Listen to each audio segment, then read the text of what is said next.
Welcome to the Idaho Business Podcast, the only Idaho podcast focused on providing profits for Idaho people. If you love our state and love small business, you are in the right place. We interview local legends, learn business, and have way too much fun doing it. You're listening to the Idaho Business Podcast with your friend, host, and all-around great guy and owner of New Clean Commercial Cleaning, Spencer Ward. All right, everyone, welcome back to another episode here at the Idaho Business Podcast. We're here with CEO of Portneuf Medical Center, Jordan Herget. Great. Nice to be here. Yeah, hey, it's a pleasure to be here. We're actually inside of his office. Figured it's time to get out a little bit, enjoy the sunshine, and not seclude ourselves in our individual offices. Yeah, too much Zoom these days. I know.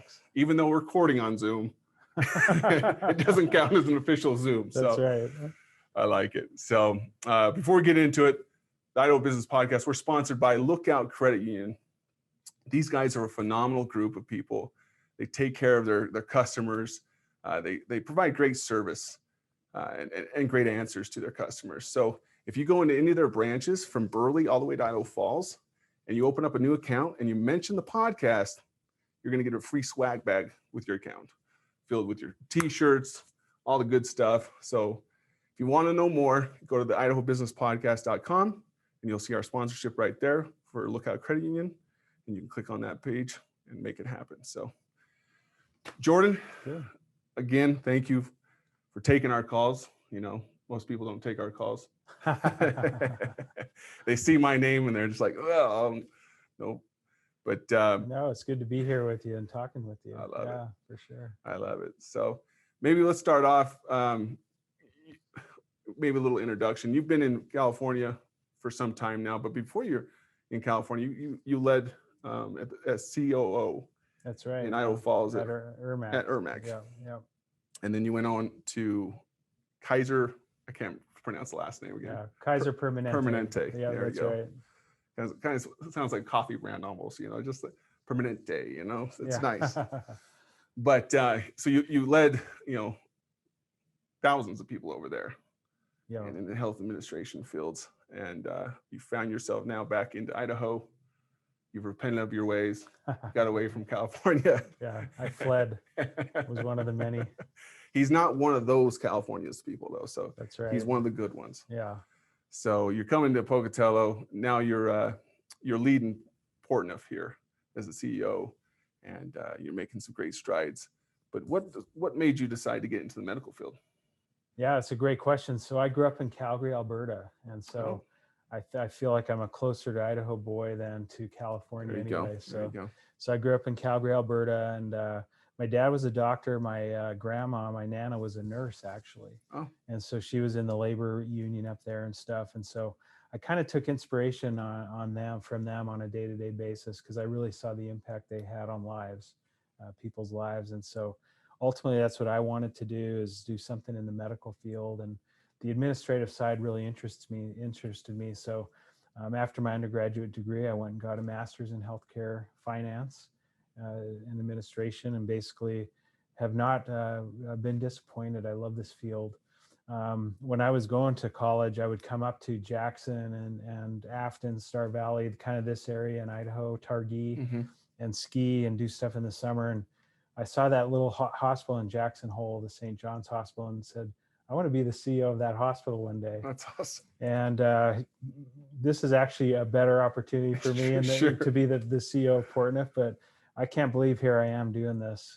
This is pretty much a dream job for me. I love it. Yeah. So you're over 23 years now or more? Yeah, about 23. Yeah. Into the medical fields. Yep, exactly. So I know business in general is hard, but I can't imagine the difficulty of running over 1,500 staff members, 75 of those being doctors. Yeah.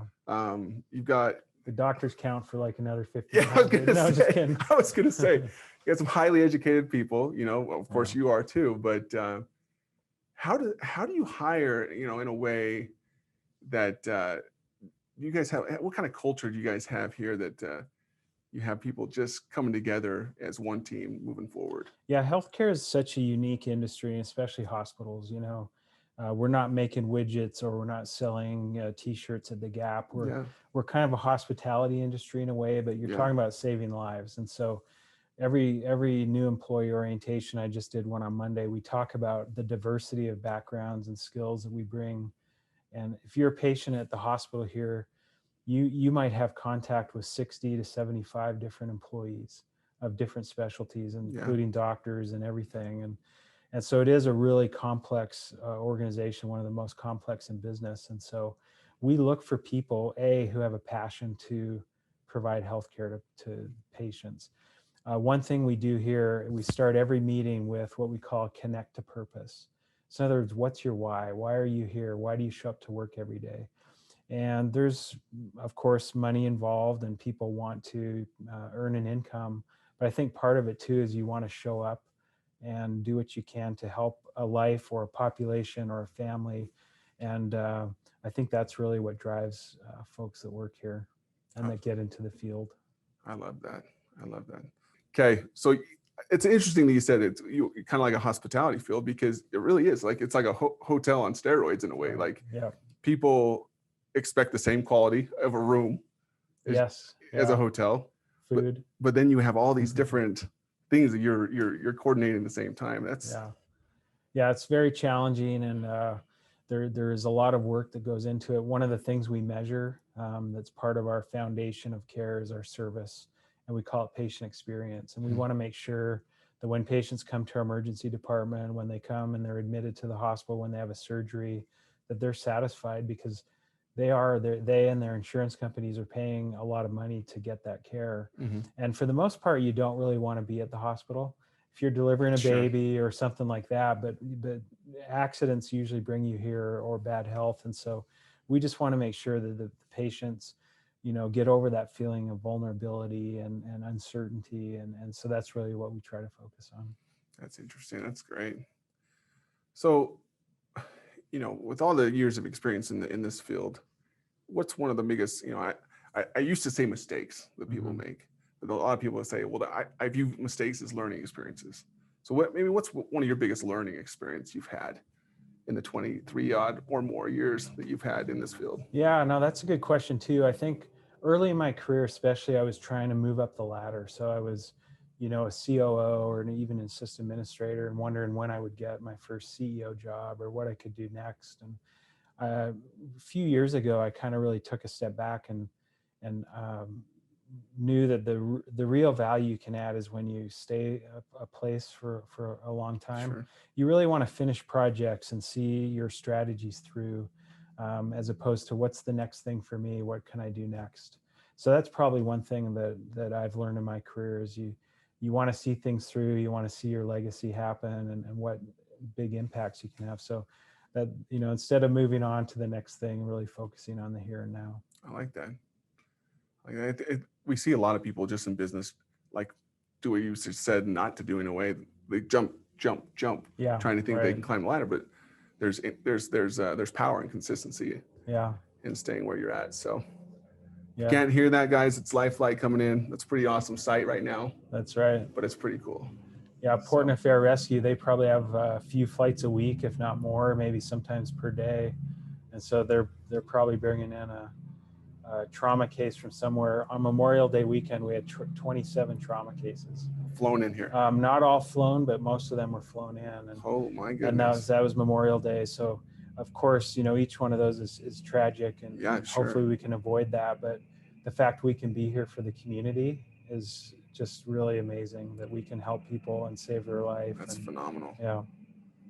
I'm sure that number skyrockets in 4th of July with people with explosives in their hands and everything else. Yeah, it starts Memorial Day, and we actually call it, unfortunately, the 100 deadliest days. And we say, be careful on the highways, stay away from fireworks. We're in Idaho, though. People don't do that. That's right, exactly. So they're doing bottle rocket fights. That's what they're doing. So I like it. So okay, let's move on a little bit. What's to the business owners and the business leaders out there, maybe, from your sage wisdom, what would be maybe your biggest advice to them as they're trying to grow their business and continue to be an asset to the community? Yeah, that's a great question. A couple things that come to mind. One is your employees. Take care of your employees. If you can make sure that they stay long term and stay kind of true to the mission of the organization and that kind of thing. Again, if you're someone who's jumping around a lot, going chasing the dollar, there's probably value if you're an employee and feeling valued for $1 an hour or something like that. So that's probably one thing I would say. Second thing is kind of understand your community. What does the community need? When I came in August, I've only been here 8 or 9 months. I learned a lot about the history of the 2 hospitals and now the 1 hospital in kind of Portneuf, and what exactly we are viewed as in the community. And so I think as a business owner, just to understand what your role is and what it is you do, because that's important. Some people might have different expectations of your organization, but that may not be part of your mission and may not be part of what your strategy is. I like that. Yeah. I like that. And to that degree, I've always said there's power in niching. You can't be everything to everyone. Right. Yep, that's right. You guys are different because you have to be able to treat everyone. You never know what's coming in on that life flight. So you've got to be able to pivot and make sure you got the talent in here to treat it. So that's right. Yeah. I like it. Let's switch gears a little bit because I'm curious. We got Northgate up here getting developed. Yeah. You guys have, was it groundbreaking? Yeah, we did our groundbreaking. So it started, the construction. And what is that going to be up there exactly? So that's exciting. It's actually, we're working very closely with the Portneuf Health Trust. Okay. As you know, they're partners with us in the medical center. And so what it's going to be is a 20,000 square foot state-of-the-art medical office building. Very cool. And it's the first building in Northgate that's going up. And so hopefully it's the start of everything that's going to go in there, all the buildings, all the retail. There are homes up there, I should say, obviously, that have already been built, but we're excited to have that medical office building go in there.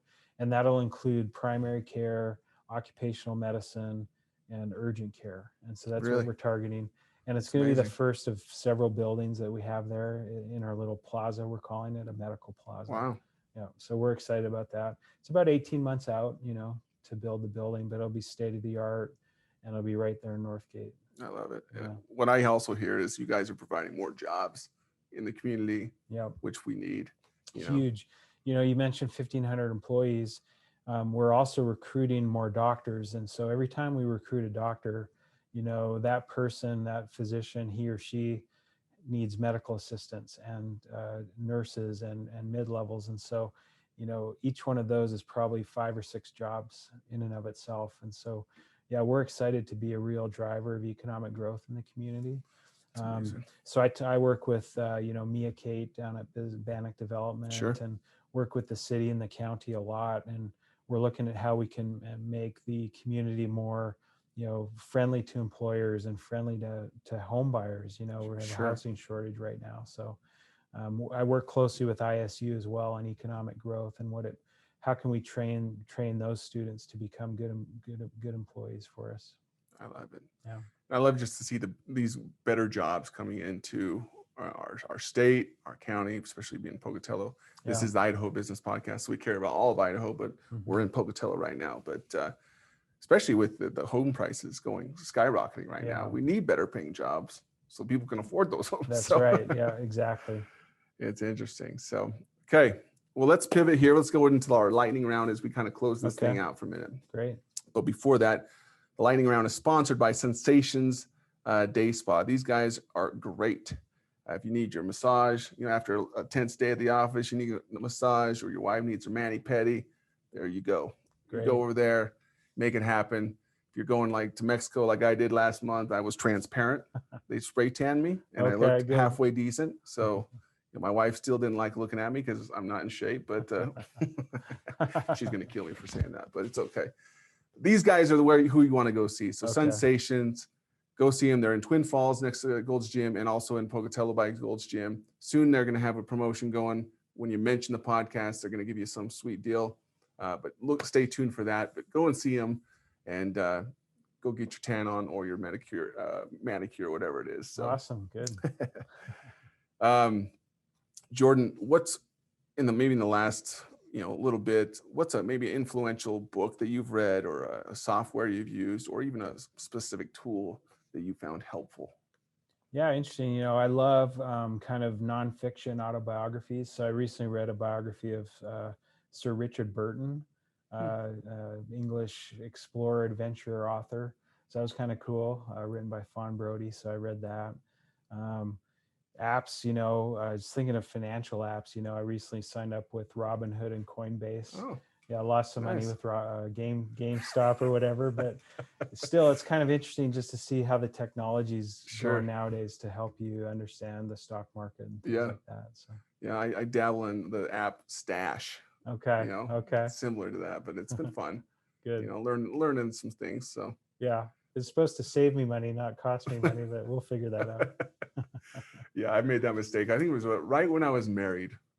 I had an internship with a company that I kind of, it's probably frowned on, but I kind of knew that they were going to bring something public. Yeah. I'm like, oh, this is a sure thing. I'm gonna buy $1,000. I didn't have $1,000 to spend at that point. And we're getting off topic, but I'm going to finish it anyways. Sure. But a year down the road, they end up going bankrupt and lost everything. So, anyways, $1,000 back then to a broke student. Your wife doesn't look at you the same at that point. So, anyways, let's move on. What would be your biggest advice or maybe takeaway for our community when it comes to the Portneuf Medical Center here? Good question. I would say be confident in your healthcare here in town. And we tell this to new and prospective employers that are looking at Pocatello all the time. When I came from Kaiser Permanente, I was not super surprised, but Portneuf Medical Center does just as much or more than Kaiser Permanente in some service lines. So I'll give you an example.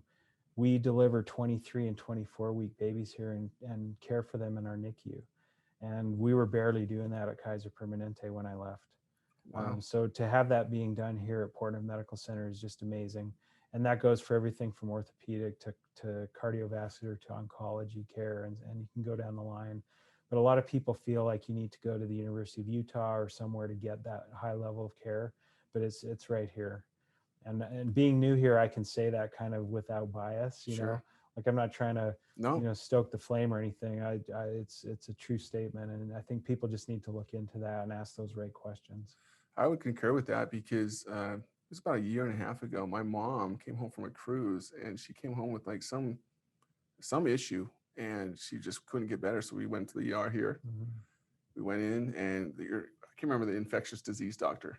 The gal, Martha Buitrago. Yeah, she's Dr. brilliant. Buitrago. Oh yeah, she's brilliant, amazing. And she treated my mom. Ended up being some kind of infection next to her spine, and she ended up having one of those picks going into her heart with injections everything every day for a couple of weeks. So, and the care was great, but that doctor was phenomenal. Yeah, and that's what you'll find up and down the line here. And I think people may be a little surprised by that, but you get world-class medical care here, and that's something you hear and you say a little bit, but I would feel very confident coming here with my own family for anything.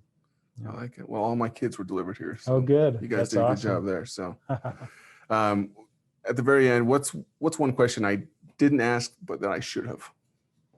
I would just say this, we really have a unique governance structure. I mentioned earlier that we're partnered with the Portneuf Health Trust. Mm-hmm. So we do have a partner. Our main owner is in Nashville, Ardent Health, but we have that local governance as well. So Portneuf Health Trust, helps run all of our strategy. They decide on service lines together. And so it's really an equal voice here with the local community. And I would just close by saying, the contributions we make in terms of like property and sales taxes, sometimes that gets lost when you hear about some of the advertising and things that other hospitals in the area do, who might be non or tax exempt. Yeah, nonprofit. We actually contribute, millions of dollars in terms of sales and property taxes, and that goes right to the county, right to the municipalities. And so it's a big deal. That's amazing. And I'm sure, especially with the property taxes going up like crazy here in Pocatello, everyone loves to hear that we have other businesses trying to help out a little bit more. Yeah, So, exactly. And we're happy to do it. And it's amazing. very meaningful to us and meaningful to the community, hopefully. Perfect, Jordan. Well, I appreciate you coming, not coming to me, but I came sharing, to you, exactly. sharing, putting up with me for the last, 25 minutes. But again, we'll have to have you on again when you'd like to be on. But Love that. thank you for being on. And on those that are listening, you've heard it from him. Don't be afraid. Come over to Portneuf Medical Center. These guys have a great facility here, number one. And like we said, great doctors. I know firsthand, great doctors. But those that are listening as well, go out there, conquer your day, be positive, stay away from those negative Nancy's, and have a great week. And see y'all next episode. Congratulations on spending a couple of minutes getting a little bit smarter, having some fun, and supporting the Idaho business community. If you're feeling the love, make sure to subscribe, rate, and review on iTunes, Stitcher, or wherever you are.